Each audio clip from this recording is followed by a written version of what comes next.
আসসালামু আলাইকুম ওয়া রাহমাতুল্লাহি ওয়া বারাকাতুহু। প্রিয় কাছের মানুষজন, আশা করি সবাই ভালো আছেন। আলহামদুলিল্লাহ আমিও ভালো আছি। তো যে বিষয়টি নিয়ে আজকে কথা বলবো সেটা হচ্ছে যে গরম। আসলে গরম তো আল্লাহ তাআলার পক্ষ থেকে আসে, অতি ঠান্ডা আল্লাহ তাআলার পক্ষ থেকে আসে। গরম ঠান্ডা আল্লাহ তাআলার পক্ষ থেকে আসে। তবে আর একটু বেশি হাদিস কোরআন ঘাটলে দেখা যায় যে মুরব্বীরা বলে, ওলামা ইকরামরা বলে যে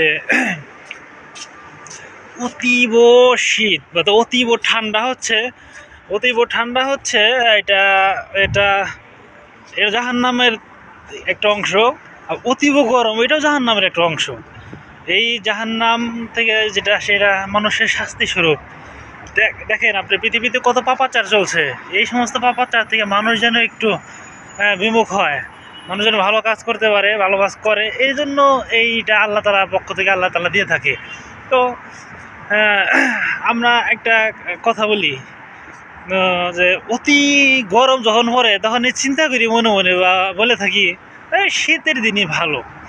যখন অতি শীত পড়ে যায় তখন বলি যারা গরমের দিনই ভালো। বা আমরা যারা বাংলাদেশে বসবাস করি তাদের তো ঋতু ছয়টা।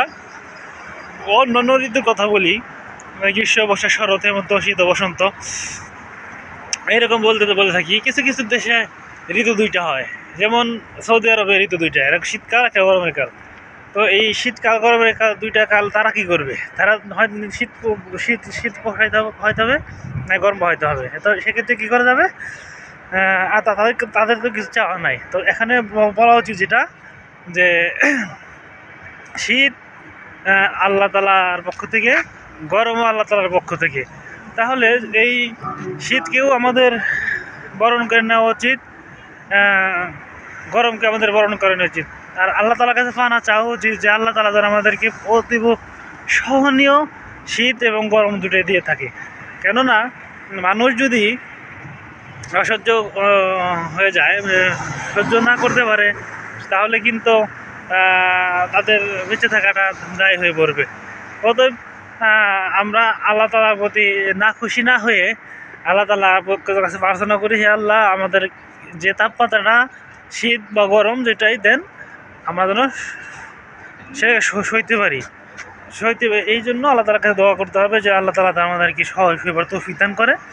তো এটাই আর কি সর্বশেষ বলার, যে আল্লাহ তাআলা যেন আমাদেরকে সইবার তৌফিক দান করে, আমরা যেন সঠিকভাবে